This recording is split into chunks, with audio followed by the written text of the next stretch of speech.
Hi there, I'm Justin Pritchard. This is the new Ford Ranger. You've got some questions, and that means that I've got some driving to do. Let's go.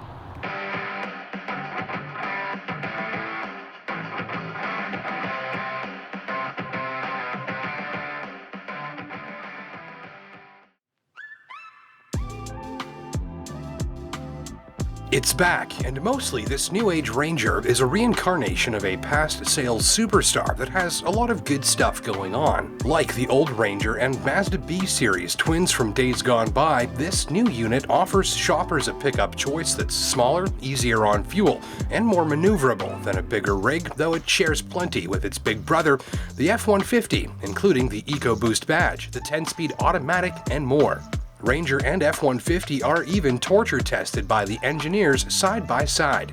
But if that F-150 is a little too big or pricey or difficult to park in the places you go, something like this might do ya.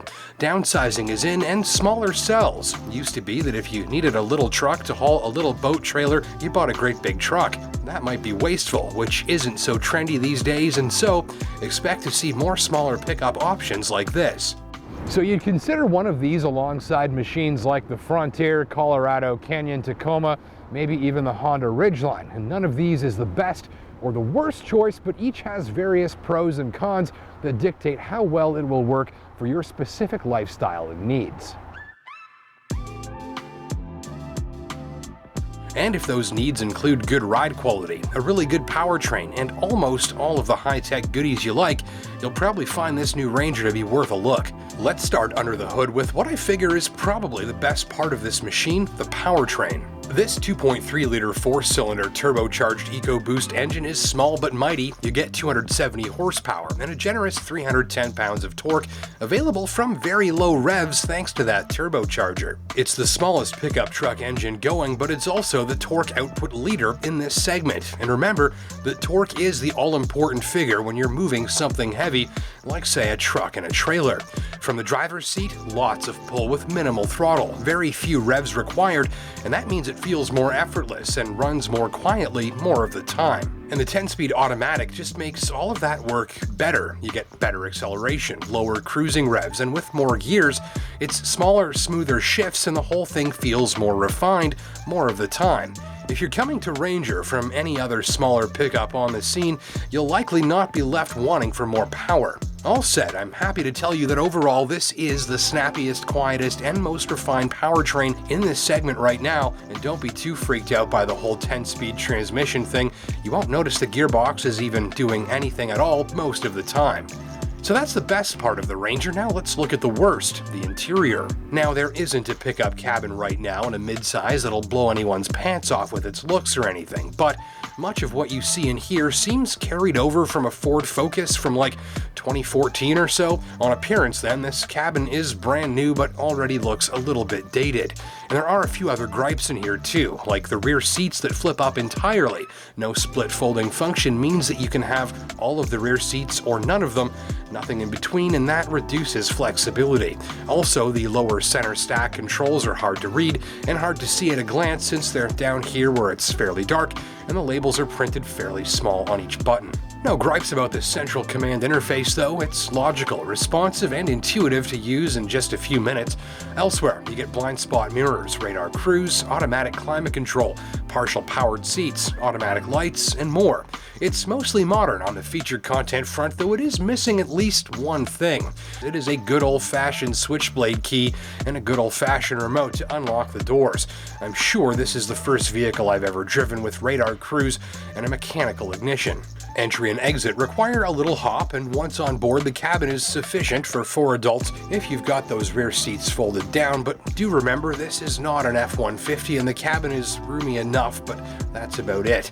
At-hand storage and charging provisions are good. There's a nice deep bin here with nearby charging ports, a decent center console, and some good deep door storage bins too. This tester is the FX4, which is the one you buy if you'll regularly go off-road.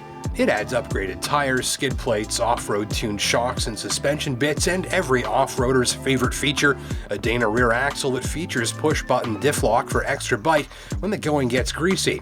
There's also shift-on-the-fly 4x4 and no shortage of terrain management software that can instantly optimize various vehicle systems for use in specific terrain like grass, mud, or sand.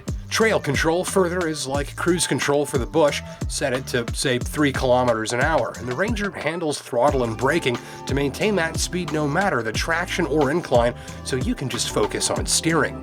And that's easy, since at low speeds the steering is light and lazy. You can literally point this around with one finger, and the effort and feel are consistent in your hands no matter the surface. So you might say there's hardware and software galore that's all deployed to give you some added confidence and get you out exploring the trails.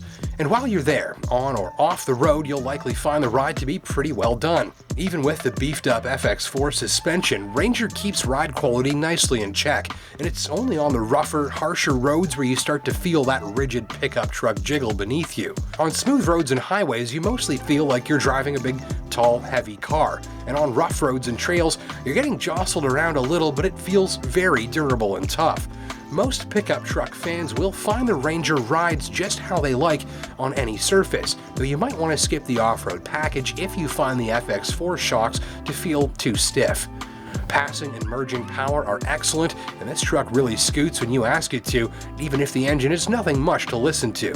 On the highway, noise levels are kept nicely muted, and the steering feel thickens up enough to lock you into your position between the lines, but without feeling too labor-intensive when you need to steer. The brakes are about average for this segment in terms of pedal feel and performance too. And of course the box, nothing too noteworthy going on back here, and if this seems a little small to you, you can order your Ranger with a longer box and a smaller cab if you prefer. So let's sum it up. Generally good driving manners, great powertrain, plenty of confidence for novice off-roaders, and plenty of hardware to keep more experienced off-road enthusiasts feeling well supported for just about anything. And other than the sort of old school look to parts of the cabin and a few features that you might miss for the price, I think this all stacks up pretty nicely. You've got some good choices in this segment right now, and you'll have even more soon, including a new pickup truck that's coming from Jeep, but we'll be driving that another time. Which one's the best for you? Well, go drive them all and see for yourself. It's nice to have choices. I'm Justin Pritchard.